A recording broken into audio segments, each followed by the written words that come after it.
Good morning, children. Children, as you know that metallurgy part is over now, and the last part of the chapter is corrosion and its prevention. Children, corrosion, we have also learnt this term in chapter 1, and I told you already the eating up of metals by the action of air, moisture, or a chemical substance like an acid on their surface is called corrosion. Corrosion is actually a continuous process. Metal like iron, copper, or silver, if they come in contact with atmospheric oxygen or water or sulfur, they turn up into their oxides or sulfide to get corroded. In fact, they can also turn up into their carbonates also.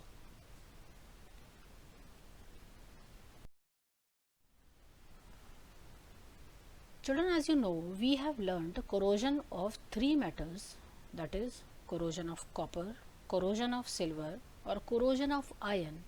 It is also called as rusting of iron. In chapter number 1, let's recapitulate.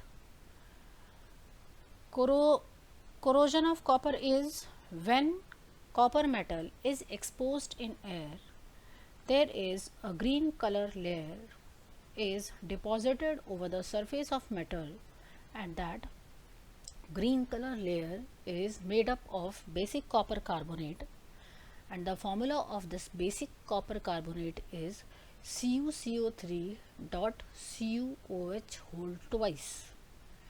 Children, actually CuCO3 and CuOH whole twice are two substances, and they are together in a form of CuCO3 CuOH whole twice as a binary salts. You will get to know this term more in your further classes. Corrosion of silver. Corrosion of silver is happening when the sulfur particles react with silver ornaments or silver articles to convert into silver sulfide, and silver sulfide is black in color, which deposits over the surface of silver and make it tarnish. Rusting of iron, you all know. When an iron object is left in a damp air or moist air for a considerable time, it gets converted into red brown flaky substance which is called as rust. Actually, rust is hydrated iron oxide, that is Fe2O3 dot XH2O.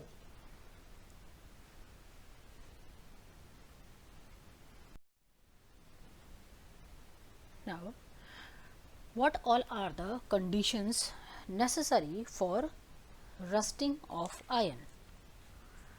Children, for that we have one activity which is given in your textbook, and the activity is saying we have taken three test tubes, test tube A, test tube B, and test tube C. In all three test tube we placed 2233 iron nails. In test tube A we placed iron nails along with a normal tap water and close it with a cork. In test tube B we have taken iron nails plus we have taken boiled distilled water. Why we have taken boiled distilled water? So that all the gases which are dissolved in distilled water will be removed after boiling, and the layer of oil you must be seeing over this distilled water also. The function of this layer is to avoid any gas to penetrate into this water and get dissolved. So basically we are making this distilled water which is oxygenless, or any other gas is not present in this water. In test tube C we have taken iron nails and we have also taken anhydrous calcium chloride. This anhydrous calcium chloride is the compound which used to absorb all the moisture content present in the air in this test tube. All the three test tubes are tightly covered with a cork and will be kept for 1 week at least. After 1 week, we have studied the iron nails which are placed in test tube A get rusted. How? Because these iron nails are coming in contact with water plus dissolved oxygen in water. Whereas in this test tube B, iron nails are continuously in touch with water, but oxygen is not present in water, so nothing happens with this iron nails. In this case, here iron nails are very much in contact with oxygen present in the test tube, but the moisture content is absent here. So these iron nails are also not corroded.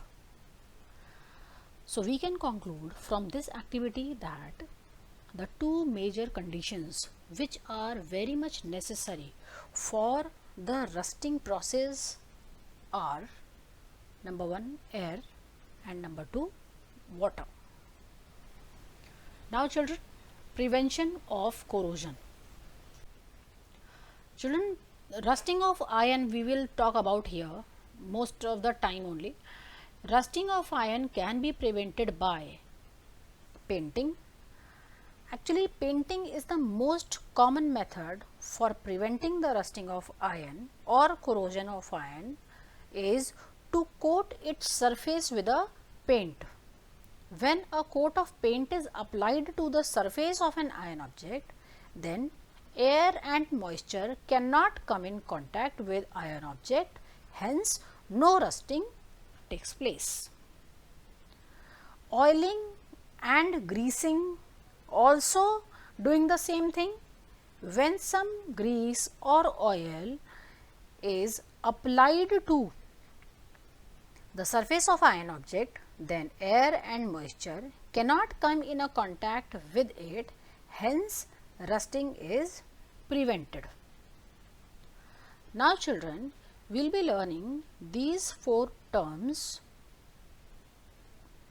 one by one.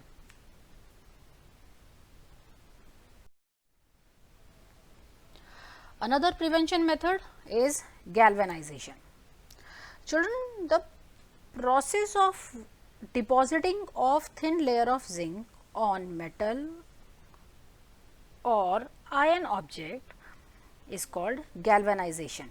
Actually, galvanization is done by dipping of iron object into molten zinc metal. A thin layer of zinc metal is formed all over the iron object, and the thin layer of zinc metal on the surface of iron object protect it from rusting. Children, if you see here, zinc metal is more reactive metal than iron, and the action of air on zinc metal will turn up this zinc into zinc oxide, and very thin coating of zinc oxide will be formed all over the surface of iron object.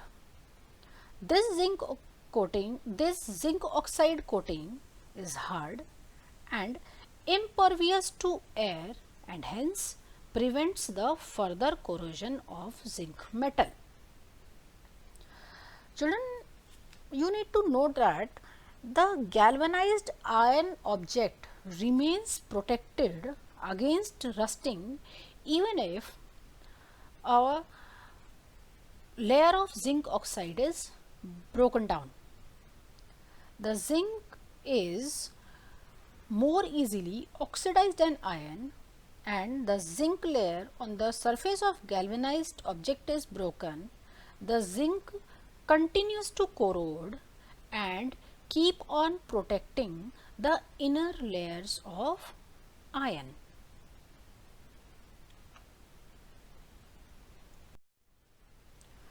Next children, chrome plating and anodizing.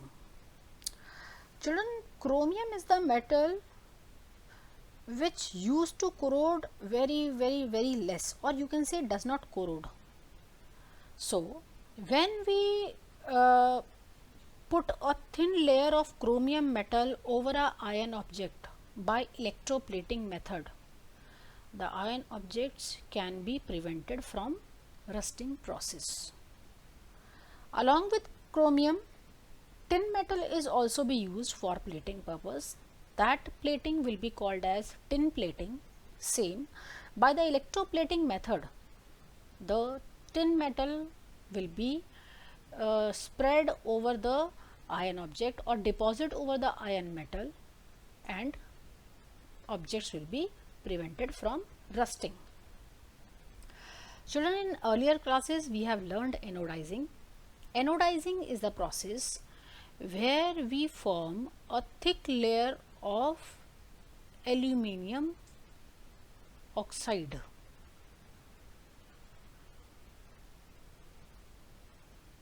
And this thick layer of aluminium oxide will prevent iron from rusting. Now the most important thing children, alloys.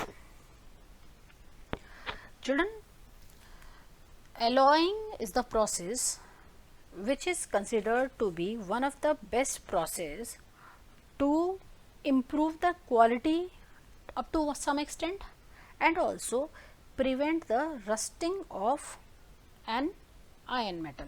Suppose we are talking about iron. Children, an alloy is a homogeneous mixture of two or more metals, or we can take one metal or one non-metal. If I want to make one alloy in which there is one metal and one non-metal, I have to take both the substances in the molten form, will be mixed together, and after mixing, the mixture should be cool down at the room temperature, and after mixing I will be getting alloy.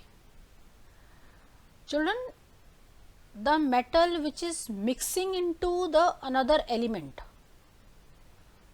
is called the primary metal, and the another one can be called as other element. Both substances should be taken in a definite proportion always. Children, most widely accepted example is, or we used to see in our daily life is, iron is a metal which cannot be used in a pure state. Why? Because it is very soft. It stretches very easily when the temperature is provided to it.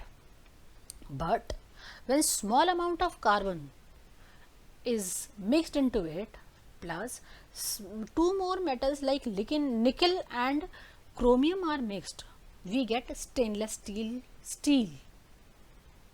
We get stainless steel, which is very much hard, and it has amazing luster properties also.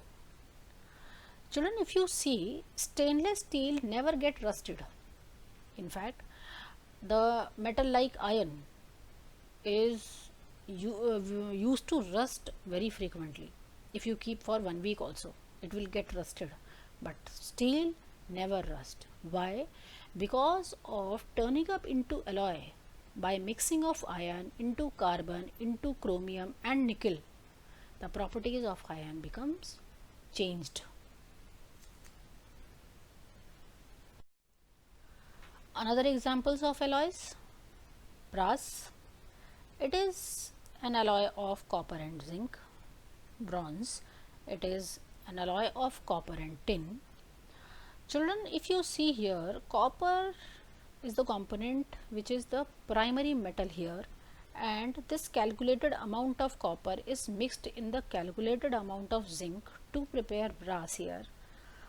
So Children, as copper is the excellent conductor of electricity, you all know that, but after mixing into zinc or tin, the conductivity of these two, brass and bronze, becomes decrease.